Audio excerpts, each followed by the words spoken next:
Bienvenue, si vous nous rejoignez, notre éditorialiste aujourd'hui c'est Gérard Miller. Merci d'être avec nous Gérard. Nos invités, le député porte-parole du Rassemblement National Sébastien Chenu en direct avec nous dans un instant et le député porte-parole de la France Insoumise Alexis Corbière. Bonjour, merci d'être à nos côtés. Et bonne année, on a encore quelques jours pour se la souhaiter, vous avez raison. Thierry, vous nous éclairerez sur la polémique autour des lanceurs de balles de défense. Oui, on a commencé déjà un petit peu à en parler. De quoi s'agit-il? On ne parle plus de flashball, vous avez raison, vous avez le bon terme. On va aussi parler des grenades de désencerclement, du danger de ces armes, du nombre de blessés, là aussi il y a polémique, et est-ce qu'il faut ou non retirer ces armes de l'arsenal policier? Benjamin, vous êtes allé faire un tour sur le site du Grand Débat. Ça y est, je suis inscrit sur le granddébat.fr, on ira faire un petit tour sur ce site, vous verrez, il y a pas mal de choses à dire. Alexis, vous êtes inscrit sur le site, Alexis Corbière? Mais moi, je suis tous les jours inscrit sur le site du débat, mais pas celui du gouvernement. On va en parler dans un instant. Pas besoin que M. Macron dise de débattre pour me mettre à discuter. Monia, une étudiante obtient la mention très bien pour un mémoire sur la stratégie de communication d'Emmanuel Macron. Et elle a même donné un terme à ce fameux « en même temps ». Elle appelle ça la métacomplexité. Oula, bon courage, à tout à l'heure. Gérald, le paquet neutre semble avoir accompli sa mission. 18 sur 20 aussi pour le paquet neutre, c'est ce paquet de cigarettes, il n'y a plus de marketing, mais il est neutre, toutes les cigarettes sont les mêmes. On en parlera, on parlera de l'alcool aussi. Mais d'abord, un rappel des grands titres de l'actualité. À la une, l'université Lyon 1 évacuée à Villeurbanne après l'explosion ce matin de 3 bouteilles de gaz. Un incendie est en cours. Le sinistre s'est produit sur le toit où des travaux d'étanchéité sont menés. Il y a un blessé léger. Les pompiers sont sur place. L'État français lâche Carlos Ghosn et lui cherche un successeur. Hier, sur notre antenne, le ministre de l'économie Bruno Le Maire a réclamé une convocation du conseil d'administration de l'entreprise pour, je cite, passer à une nouvelle étape. Et puis c'était il y a 2 mois, jour pour jour, le 17 novembre, les Gilets jaunes manifestaient pour la première fois. Aujourd'hui, le grand débat est lancé et sur Internet, c'est un début de succès. Mise en ligne mardi soir, la plateforme a accueilli en une journée 95 000 visiteurs. Plus de 8 000 se sont inscrits. Voilà pour le rappel des grands titres. Et maintenant, place à nos invités.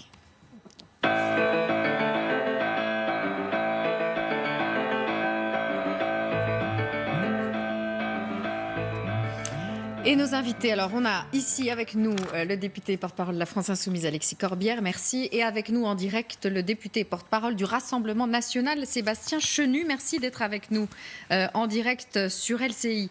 Je voudrais d'abord vous entendre tous les deux, parce que vos deux partis au fond, la France Insoumise et le Rassemblement National, prétendent représenter le peuple. Jetons un œil au dernier sondage IFOP en vue des européennes, c'est donc dans 4 mois, avec l'hypothèse d'une liste Gilets jaunes. On voit que la République en marche se porte un peu mieux, elle est elle est en première place, mais elle s'éloigne du Rassemblement national qui perd un peu de terrain en raison de l'existence de cette liste Gilets jaunes.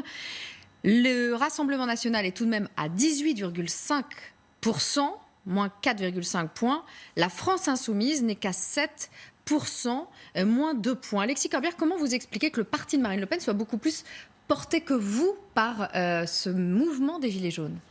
L'extrême droite et le Front National existent. Il était au second tour de l'élection présidentielle. Il y avait une espèce d'habitude depuis 1 an et demi, je ne sais pas pourquoi, d'expliquer que ça n'existe plus, que Emmanuel Macron aurait atomisé façon puzzle, comme on disait dans les classiques du cinéma, Madame Le Pen, et qu'il n'était plus là. Si, je rappelle que lors des dernières élections européennes, ils avaient réalisé un score extrêmement important, de mémoire, je crois, 23 ou 24. Donc ils sont là, présents dans le paysage politique, c'est une évidence. Et en plus, après, j'ai le sentiment, parmi la manœuvre mise en place gouvernementale, ce que cherche à jouer Emmanuel Macron et tous ceux qui obéissent souvent un peu à sa volonté idéologique de présenter un nouveau paysage politique, c'est moi et le Rassemblement national. Et on voit bien de quelle manière beaucoup, et là je vais critiquer un peu les médias, ont expliqué dernièrement qu'elle est la seule à profiter de la période, elle est la seule à avoir présenté une liste européenne, ce qui n'est pas vrai, nous aussi nous avons présenté une, elle est la seule à surfer sur le mouvement, elle est la seule, et en permanence on nous explique que ce mouvement des Gilets jaunes, il doit être assimilé au Rassemblement national, que tout ça profite à Mme Le Pen et tout. Bon, donc au bout d'un moment, évidemment, ça crée un climat favorable, mais on est loin de ces élections européennes. Et on moi, est à 4 mois. Oui, ben on est loin, parce que la grande turbulence politique qui est dans le pays ne s'est pas encore cristallisée. On va discuter avec Sébastien Chenu. Comment expliquez-vous, Sébastien Chenu, que le parti de Jean-Luc Mélenchon, qui représente lui aussi le peuple, soit moins porté que vous par ce mouvement des Gilets jaunes ? Alors je crois pour deux raisons. D'abord, c'est la cohérence de notre offre politique. Elle est importante. Elle existe depuis longtemps. Ce que nous proposons est compris par les Français, est en adéquation avec ce que disent les Gilets jaunes d'ailleurs. Et puis la deuxième chose, c'est que nous n'avons pas d'ambiguïté. Nous n'avons aucune ambiguïté sur l'Europe. Nous sommes des adversaires de cette Union européenne. Nous la combattons depuis longtemps et nous faisons d'autres propositions politiques. Nous n'avons aucune ambiguïté sur l'immigration. Je rappelle que l'immigration est un des sujets majeurs qui concernent l'Union européenne, un des sujets de contestation majeurs. Et par conséquent, à partir du moment où on est cohérent sur notre offre, sans ambiguïté sur celle-ci, eh bien oui, il est normal que nous soyons en adéquation avec l'attente des Français, car il y a une autre politique possible dans le pays. On nous a dit pendant des années qu'il n'y avait pas d'autre politique européenne possible, que c'était l'austérité, la soumission à Bruxelles. Eh bien écoutez, non, il y a une autre offre politique, elle existe ailleurs en Europe, et nous sommes en train de le démontrer. Alors on va essayer de vous faire échanger, Sébastien Chenu, à distance. Ambiguïté, c'est le mot qui revient dans la bouche de Sébastien Chenu depuis le début de notre entretien. C'est à force d'ambiguïté que finalement vous ne gagnez pas de terrain. Je le laisse libre de ses propos, mais moi par exemple, je vois que les Gilets jaunes, ils réclament l'augmentation du SMIC et le Front National, Mme Le Pen, M. Chenu n'est pas favorable à ça. Je vois que les Gilets jaunes, ils veulent d'autres institutions. Ils pensent que la Ve République est à bout de souffle. Bon, le Front National, plusieurs fois, a répété qu'il fallait maintenir cette Ve République. Je pense qu'il est posé dans le pays, majoritairement, une volonté de réponse écologique, nécessaire, indispensable. Et j'ai jamais entendu le Rassemblement national faire la moindre mesure écologique, etc. On pourrait multiplier les points sur lesquels sont exprimés les Gilets jaunes qui n'ont pas fait de l'immigration un thème central, parce qu'ils ont bien compris que pour rester unis, mobilisés contre le gouvernement, tous ces thèmes de division, parce que c'est profondément des thèmes de division, que vous le vouliez ou non, le fait de dire qu'un tel n'est pas vraiment français, tout ça, c'est quand vous voulez lutter pour obtenir un nouveau partage des richesses, ce que ne réclame pas le Front National, bon sang. Est-ce que, une fois pour toutes, c'est pour ça que ça me fait toujours la peine quand j'entends dire qu'il y a une proximité entre nous deux discours, nous pensons, nous, que des richesses ont été produites dans ce pays, qu'il faut les partager mieux, plus favorablement au milieu populaire, ce qui n'est pas une thématique du Rassemblement national. Mais Audrey, je vais vous corriger sur une chose, ils ne sont pas vraiment en dynamique, ils reculent par rapport aux dernières élections européennes. Ils sont à 18,5%. Pourquoi répéter que Mme Le Pen serait en progression alors que même les chiffres fort discutables de ce sondage ne disent pas cela? Donc, alors, voyez, Sébastien Chenu, vous répondez Sébastien Chenu. Après, ils existent et moi, honnêtement, je vais dire une chose. Je pense qu'aujourd'hui, mon adversaire, c'est le gouvernement. J'ai un désaccord idéologique avec le Rassemblement national. Ne montons pas non plus des scènes où nous sommes en train de nous affronter avec le RN, alors que les désaccords sont totaux. Mais aujourd'hui, c'est d'abord avec le gouvernement que je veux avoir une controverse. Sébastien Chenu, vous répondez juste là-dessus. Ensuite, nous parlerons du grand débat. Oui, simplement, on a des propositions sociales. Nos propositions, c'est d'augmenter de 200 € les petits salaires et les petites retraites financées grâce à une taxe à l'importation de 3%. Donc, vous voyez, on a une proposition sociale. Il n'y a pas uniquement l'augmentation du SMIC comme solution. Il y a d'autres solutions pour augmenter les petits revenus et les petits salaires et les petites retraites dans notre pays. Nous souhaitons également la réindexation des retraites sur le coût de la vie. Vous voyez, ça, ce sont des propositions sociales fortes. Elles sont cohérentes. Emmanuel Macron a installé ce duel, et je crois qu'en cela il a raison, parce qu'il y a deux chemins possibles pour cette Union européenne. Il y a l'Union européenne que souhaite Emmanuel Macron, c'est-à-dire soumise, et le traité qu'il va signer bientôt avec sa chapelle nous le démontre. C'est une Union européenne dans laquelle la France perd sa souveraineté, et puis il y a l'Europe des nations, c'est-à-dire des nations libres qui font de la coopération librement, indépendamment, en fonction de leurs intérêts. Eh bien, ces deux chemins, ils existent. Tout ce qui est entre deux, tout ce qui est ambigu, eh bien, n'existe pas en réalité. C'est du bricolage. Alors, donc nous sommes les adversaires du bricolage gouvernemental, et nous avons une offre politique concrète et cohérente. Puisque vous parlez d'ambiguïté depuis tout à l'heure, est-ce que vous pourriez m'éclairer sur une ambiguïté manifeste du Front National sur l'euro? Information du Figaro ce matin, le Rassemblement National abandonne la sortie de l'euro, selon le Figaro. Tabou depuis la présidentielle, la mesure serait sacrifiée par Marine Le Pen sur l'autel de l'ouverture du parti. On se souvient que l'idée d'une sortie de l'euro avait été portée pendant la campagne présidentielle par Florian Philippot. Ça divisait au sein même de votre parti, et c'est une mesure qui fait peur aux Français, vous l'aviez d'ailleurs constaté. Donc le Rassemblement national renonce à la sortie de l'euro? Non, mais il n'y a pas d'ambiguïté. Il faudrait un petit peu se mettre à la page. Et je le dis à vos confrères du Figaro. Nous avons dit que notre priorité, c'était retrouver nos frontières. Ensuite, c'était retrouver notre souveraineté législative. Nos lois doivent primer sur les lois élaborées à Bruxelles. Ça, c'est la priorité. Et ensuite, il faut réformer évidemment la BCE et viendra la question de la souveraineté monétaire. Mais moi, je crois qu'à partir du moment où on aura réformé cette Union européenne en retrouvant la maîtrise de nos frontières, la maîtrise de nos lois, une BCE réformée, alors, si ça ne suffit pas, la question de la souveraineté monétaire se posera. Mais déjà, faisons dans l'ordre ces réformes-là. C'est notre priorité, c'est notre proposition politique. Elle décale simplement le sujet de la souveraineté monétaire parce que nous pensons qu'en réformant l'Union européenne telle que je viens de vous le préciser, eh bien cette question pourra se poser d'une façon peut-être amoindrie. Oui, enfin vous avez quand même changé d'avis sur cette monnaie. On va maintenant parler de la polémique sur l'utilisation des lanceurs de balles de défense. Bien sûr. Les policiers, donc je suis à la page, les policiers rappelés à l'ordre sur l'utilisation des lanceurs de balles de défense. Le patron de la police nationale a détaillé à ses troupes dans un télégramme les conditions d'usage de cette arme qui ont fait plusieurs blessés en marge des manifestations des Gilets jaunes. Vous avez entendu toute la polémique autour de ces blessés. Et je demande d'ailleurs qu'il y ait une commission d'enquête parlementaire qui soit ouverte. Et je pense proposer prochainement un projet de loi pour l'arrêt de l'utilisation de ce type de matériel. Je vais vous dire les choses. J'ai eu 50 ans cet été. J'ai commencé à militer quand j'étais lycéen en novembre-décembre 86, car il y avait un projet de loi qui s'appelait De Vaquet. Beaucoup de lycéens et étudiants s'étaient retrouvés dans la rue. C'est peut-être ancien, mais à l'époque, il y avait une grève générale d'1 million, 1,5 million de lycéens, parce qu'un étudiant avait perdu la vie et un autre, lycéen, avait perdu un œil. Et je me souviens, on s'était tous mobilisés. J'étais en province indigné par le fait qu'un manifestant perde un œil à l'époque, et on s'en prenait à M. Pasqua, qui était ministre de l'Intérieur. Bon, aujourd'hui, on banalise le fait qu'on en est, je ne sais plus combien, plus d'une vingtaine de personnes qui se sont retrouvées mutilées au cours de manifestations. Dernièrement, plus de 12 personnes ont perdu la vie pendant une manifestation.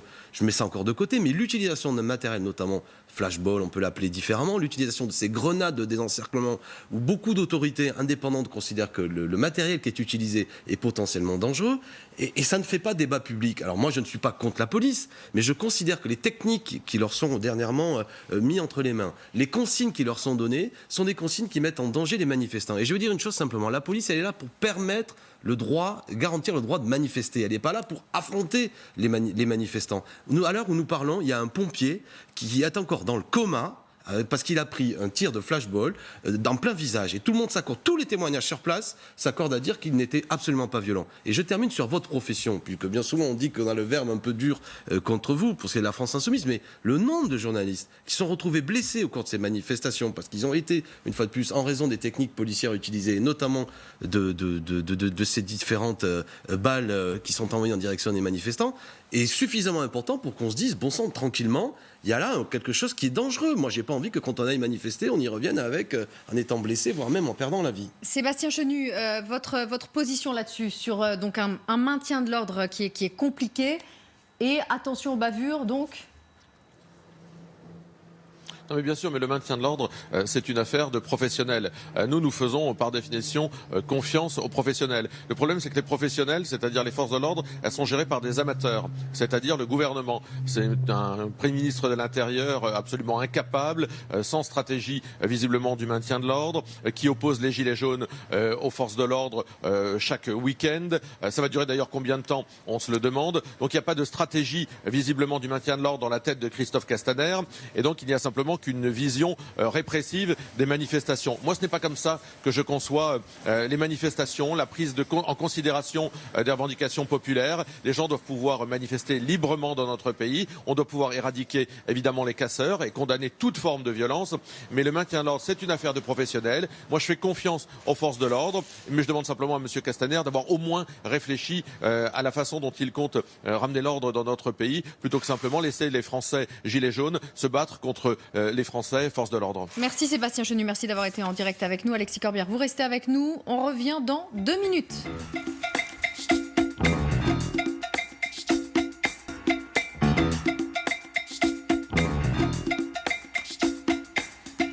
Suite de notre émission avec notre éditorialiste Gérard Miller, notre invité Alexis Corbière, merci d'être avec nous. Parlons maintenant du grand débat qui est lancé. Ça semble être un début de succès. En tout cas, le site internet suscite de l'intérêt. Lancé mardi soir, il a accueilli en une journée 95 000 visiteurs, dont plus de 8 600 inscrits et 340 demandes de référencement de débat. Alors Alexis Corbière, vous nous disiez tout à l'heure, vous n'étiez pas inscrit. Est-ce que vous êtes allé au moins sur le site pour voir un peu ce qui s'y passait ou... Audrey, je vous connais, vous êtes quelqu'un de gentil. Et vous l'êtes encore. Franchement, 8000 inscrits pour une journée, pour un site gouvernemental dont tout le monde parle, franchement, c'est pas un succès. Regardons-le. J'ai plus les chiffres en tête, mais quand on avait lancé le site de la France Insoumise pendant la campagne présidentielle, il y avait une influence beaucoup plus importante. Je pense même quand En Marche était lancé pendant la campagne présidentielle, c'était plus important que ça. Ça veut dire qu'il n'y a plus beaucoup de militants, parce que j'imagine quand même que la consigne a été donnée dans les militants d'En Marche, d'aller s'inscrire sur le site, etc. 8000 personnes, quand vous mettez là-dedans quand même quelques centaines, voire même peut-être un millier de journalistes au moins, qui sont allés faire un tour, les curieux, bon. Moi, écoutez, je suis pour le débat de manière générale, donc je ne vais pas dire si des gens discutent, tant mieux. Le problème, là où le désaccord majeur que j'ai, c'est que débattre est une chose, mais l'intérêt du débat en démocratie, c'est au bout d'un moment la prise de décision.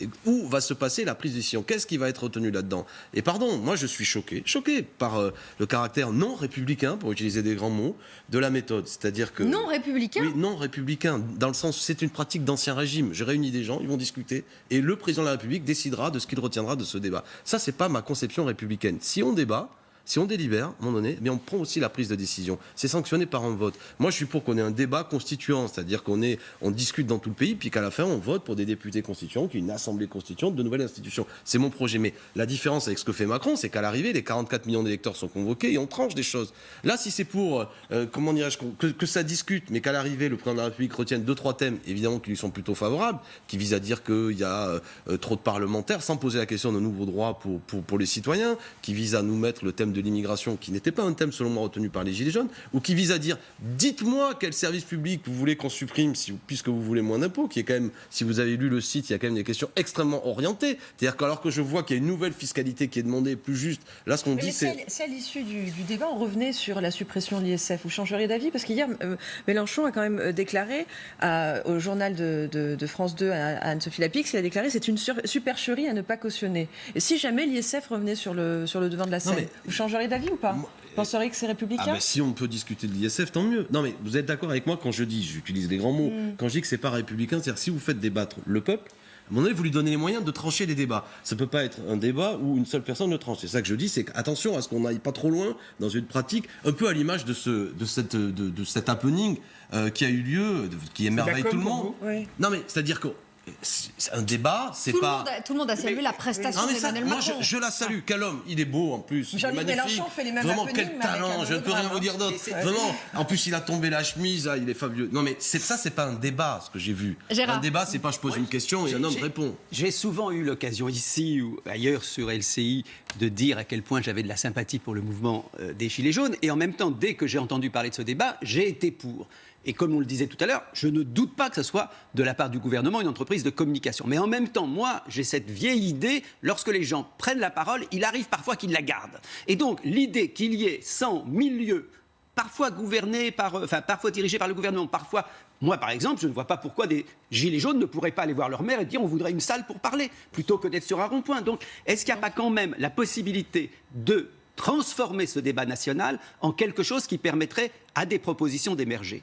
Non mais si ça débat, je ne m'y opposerai pas à ce que j'ai dit, tant mieux. Ce que vous dites, moi, ma contribution au débat, c'est le programme qui est le nôtre, qui s'appelle l'Avenir en commun. Je n'ai pas changé d'opinion. Je ne vais pas pousser le ridicule jusqu'à aller participer à une discussion en donnant mon opinion. Tout le monde la connaît. Et donc, après, si ça discute, on verra. Moi, j'ai l'impression que ça ne marchera pas. Je peux me tromper. J'ai l'impression que comme les gens voient que c'est assez cadré, qu'ils ne voient pas trop comment à l'arrivée... Ça vous arrangerait que ça ne marche pas aussi? Ah si. Mais ce que je comprends pas, Alexis Corbière... Vous êtes quand même un opposant politique. Oui, mais que Macron reprenne la main et réussisse à inverser la situation, c'est Monsieur Blanquer qui parfois, bon, est un homme intelligent, mais parfois un peu lourdeau, a dit des choses. Il dit puisque le débat a lieu, maintenant, il ne faut plus manifester. Voilà. Ah non, mais ça c'est... Bon, on n'est pas obligé de l'écouter. Non, mais j'entends bien. C'est pourquoi moi je ne m'oppose pas au débat. Je pense qu'il y a un caractère de manœuvre, de communication, dont le but est de démobiliser ceux qui manifestent, qui est pourtant le seul endroit où le rapport de force réelle a été mené. Et enfin, vis-à-vis du débat, je dis aussi, je répète ce que je dis tout à l'heure, débattre oui, mais comment sera prise la décision? Et là-dessus, c'est extrêmement flou, voire même on a compris et quand que c'est ce flou, serait le président de la République qui retiendrait des sujets. Vous ne vous y opposez pas, mais est-ce que vous demandez aux insoumis d'aller dans les assemblées, de faire monter les propositions? Parce que s'il y a un moment, des propositions de votre programme arrivent en tête de cette consultation, vous aurez là beau jeu d'expliquer que le président n'en tient pas compte. Oui, mais il y aura des endroits où ils iront, oui, sans doute. Est-ce que les maires des Insoumis vont jouer le jeu? Nous n'en avons pas encore, mais ça viendra aux prochaines municipales. Non mais Alexis Corbière, soyez juste sensible à une chose. Est-ce que vous allez quand même, juste pour répondre à l'action de Thierry, est-ce que vous allez inciter vos partisans à y aller? Allez, On ne donnera pas cette consigne, parce que je répète que ce dont nous avons peur, c'est que ce soit un grand cause toujours, que la méthode en elle-même pose un problème. Je vous l'ai dit, je ne vais pas répéter l'argument. C'est-à-dire qu'envoyer des gens pour discuter... Moi, quand vous participez à un mouvement, Gérard Miller évoquait le rond-point des Gilets jaunes, les gens ils discutent, puis à la fin ils prennent une décision. Là, le problème, c'est qu'on n'invite pas les gens à discuter à la fin de prendre une décision, on invite les gens à dire qu'est-ce que vous pensez. Bon, moi, sur les ronds-points, les gens prennent une décision, on n'est pas sûr qu'elle puisse être appliquée. C'est comme si on disait, il y a des gens qui me disent à quoi bon aller manifester, puisque quand on manifeste, on n'est pas sûr que ce soit ensuite l'occasion d'une décision. Donc vous avez tout à fait raison de dire que je suis plus que sceptique comme vous sur est-ce que des décisions seront prises, mais que par contre, il y ait la possibilité à un certain nombre, et je suis d'accord avec ce qui vient d'être dit, que on se rende compte, par exemple, moi je le dis souvent dans cette émission, que 80% du programme de la France Insoumise se retrouve dans les revendications des Gilets jaunes. Moi j'aimerais qu'il y ait des gens de la France Insoumise qui viennent parler, y compris avec des gens, pourquoi pas, de la majorité, dans ces lieux-là, pour montrer justement à quel point... Mais ça aura sans doute lieu, je ne m'y oppose pas. Je vois pas pourquoi s'y opposer. Moi je suis favorable au débat de manière générale. La bonne idée, entre guillemets, qu'a eu le président de la République, c'est de comprendre que ce pays avait besoin de discussion, et de comprendre une chose, c'est que l'élection ne tranchait plus définitivement nombre de questions, ce qui est l'erreur originelle, et ce qui est l'erreur d'ailleurs que portent en elles-mêmes nos institutions, qui consiste à dire on a tranché, rentrez chez vous, je m'occupe de tout, le peuple reste à distance. Ce que veulent les Gilets jaunes, c'est que le citoyen reste un acteur civique ayant du pouvoir entre deux rendez-vous électoraux, pouvant débattre, mais pouvant aussi décider. Alexis, et je répète que c'est la difficulté, c'est-à-dire que de ce que j'en ai compris, et je suis allé faire un petit tour sur le site, les questions sont quand même extrêmement orientées, même sur la question de fiscalité, on vous dit en gros, comme il ne faut pas toucher aux impôts, quel autre service public proposez-vous de supprimer, et ainsi de suite, qui n'amène pas à ce que véritablement on puisse faire émerger des choses correspondant aux attentes. Pardon. Alexis Corbière, j'aimerais vous entendre sur l'ambiance manifestement tendue dans votre parti, à la France Insoumise. Dans une lettre consultée par Le Monde, le journal Le Monde, plusieurs cadres du mouvement, emmenés par Jean-Luc Mélenchon, dénoncent les dérives autocratiques de ses dirigeants, élément déclencheur, le bannissement public par Jean-Luc Mélenchon de François Coq, ardent défenseur de la ligne, dit-on, populiste dans le parti.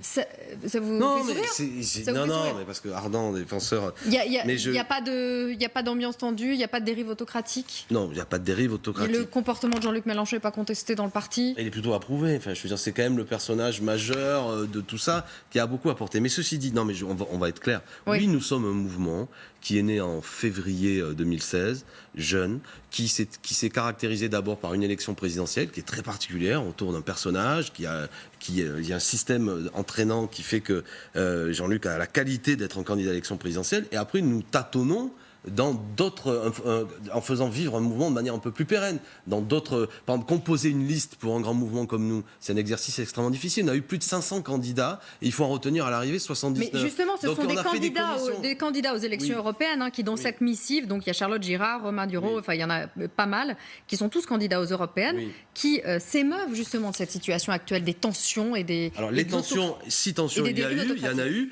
c'est du fait qu'il y a eu des choix qui ont été faits. Je donne même pas mon opinion, parce que moi aussi j'aurais pu considérer que la liste, et je pense que telle ou telle personne aurait pu être plus haut sur la liste, plus bas. Bon, il y a aussi des amis qui n'ont pas été retenus sur la liste, qui parfois ont été déçus. Donc après, ça théorise donc, à partir... C'est des petites rancœurs, quoi. Des petites... non, mais je ne veux pas être mesquin, parce que je comprends, c'est des débats.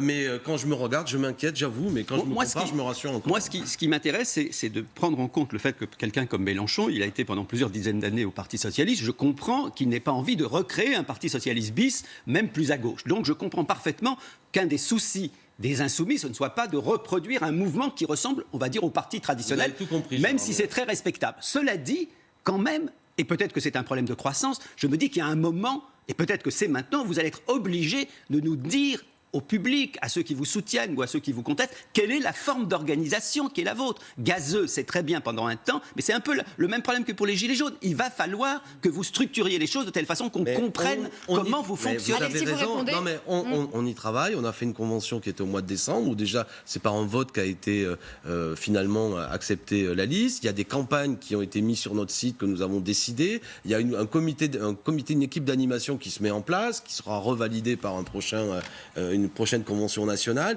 On articule ça entre l'existence du groupe parlementaire et tout ça. Bon, mais je suis d'accord avec vous, c'est la difficulté de la chose. Après, n'allons pas trop loin, et ceux que j'invite, mes amis qui sont parfois déçus, notamment de ne pas être sur la liste, etc., de ne pas en rajouter parce qu'on en revient à la Par discussion ça public, en tout cas. C'est-à-dire que Allez. c'est bien dans l'ambiance aujourd'hui que de dire que le Front National est merveilleux, il a toutes les qualités, il n'y a que Emmanuel Macron et lui, et puis M. Mélenchon, finalement, quel tyran. Et là-dessus, si vous dites ça, vous aurez les succès de la presse et on vous donnera la parole. Merci, Alexis On a peut-être Corbière. d'autres qualités seulement que de parler de notre vie interne, qui passionne On peu de n'en gens. doute en pas. réalité. Merci Alexis Corbière. On se retrouve dans 2 minutes. Restez avec nous. On revient tout de suite.